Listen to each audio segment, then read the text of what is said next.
Welcome to the Alpha Girl Confidence Podcast, where we are empowering youth female athletes to play and live confidently. My name is Shay, and each week I will bring you new episodes to teach you the strategies and tools that you need in order to live a confident, empowered life both on and off the playing field. What's up, my beautiful souls? Welcome back to the show. So today is episode 136. It's another episode of Q&A Ask Shay. So a couple weeks ago on one of my group coaching calls, we were having a Q&A call, and one of my players asked a very, very good question, which I want to go into on today's episode. So the question is, Coach Shay, how do I deal with crazy parents on the sideline when they're yelling at me? Like, how do I stay focused? All right, so this is a great question because I've had a lot of experience with crazy parents growing up. So I remember back when I was probably, 11, 12, 13 years old, I remember I played right wing, right? I played right wing. And so I was always at either one half or the other. I was always on the sideline of the parents. And so I would always ask my coach to switch me over to the opposite side when I was supposed to be on the parent side, because honestly, I let the parents get to me. I hated playing on the parent side. It was like totally different from playing on the team side versus the parent side for me. I would let them get into my head. Instead of focusing on the game, I would totally get into just what they were saying, being overly concerned of, what are they thinking of me? Oh my gosh, is this throwing going to look ugly? Like all of the things. I was just so concerned about what the parents were going to think of me, right? So I get it. I know that it's not very fun.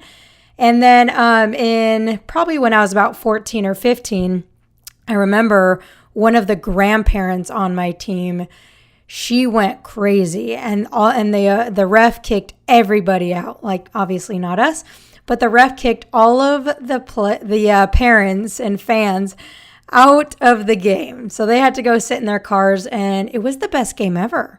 Like once they left, it was so amazing. So that's obviously not going to happen very often. If it does, that's great.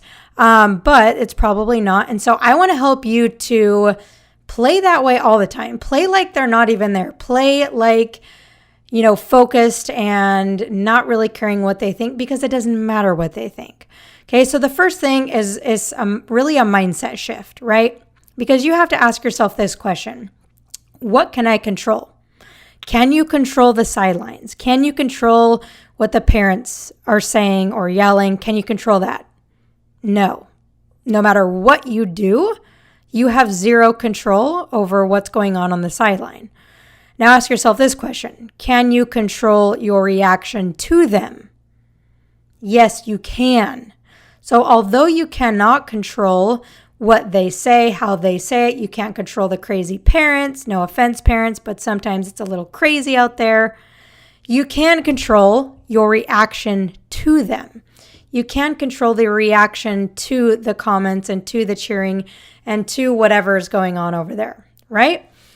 So how do we do that?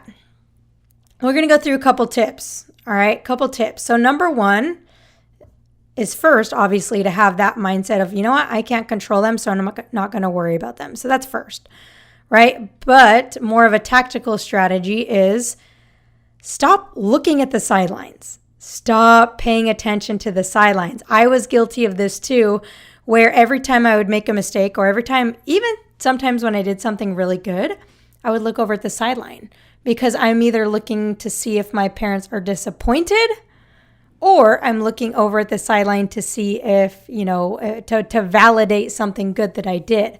So a lot of the time, my focus wasn't on the game, but it was focused on the sidelines, whether it was looking at their body language or just looking and listening to what's going on. Okay, so that's number one, is just try to get out of the habit, because a lot of times it's a habit. Try to get out of the habit of looking at the sidelines. Like pretend like there's a big wall there and you can't see anything, you can't hear anything. Okay? Number two is to drown them out by focusing on your team, your coach, and your own communication. So think about it. if your team is communicating and they're talking and the communication is really good, but you're focused on what the parents say, like you get to choose. Am I going to focus on the team communication or am I going to focus on the parent communication, right? So you get to choose. Also with your coach, you can't possibly be listening to the parent sideline and be listening to your coaches at the same time. So parents, if you're listening, be quiet because it confuses your kid and it stresses them out when you're talking on the sideline. Okay, so focus on your communication instead of focusing on the parent communication. With that is the more you communicate individually as a person, as a player, the easier it'll be to tune them out, right? If you're talking and you're super engaged and you're communicating and you're giving feedback and you're talking, number one, you're going to be playing better. But number two, you're not going to be focused on what's going on. There could be a tornado on the sideline. Well, maybe that's a little bit extreme, but there could be a lot going on the sideline, dogs barking, babies crying. But if you're just focused on the game and you're focused on your communication, then that's going to be like, it's drowned out. You're not really going to listen to that. All right. So that's number two. And number three, all right, this is more of a mindset shift as well, but realize that they are not the ones playing. So anything that they say is completely irrelevant. Sorry, parents, but it's true. If you're not on the field, then don't listen to them, right? Obviously, listen to your coaches, but if someone is saying something to you about how you need to run faster, how you need to do this better, don't listen to them because they're not the ones playing. They're just watching you. Okay, so realize that you don't have to listen to anybody that's not in the trenches putting in the work with you.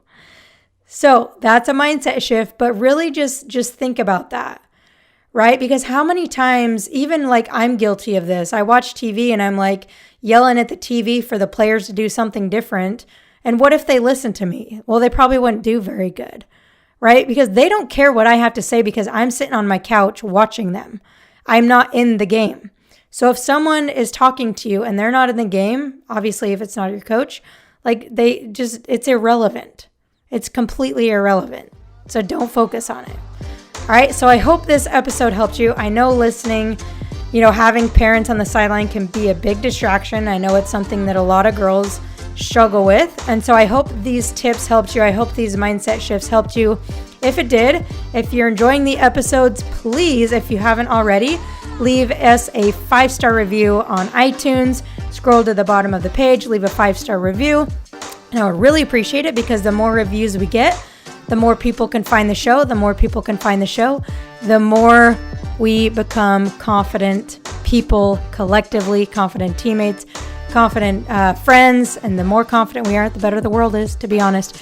So please leave a review on iTunes if this is helpful for you. I really appreciate it. I hope you got a lot out of this episode, and I will catch you next week.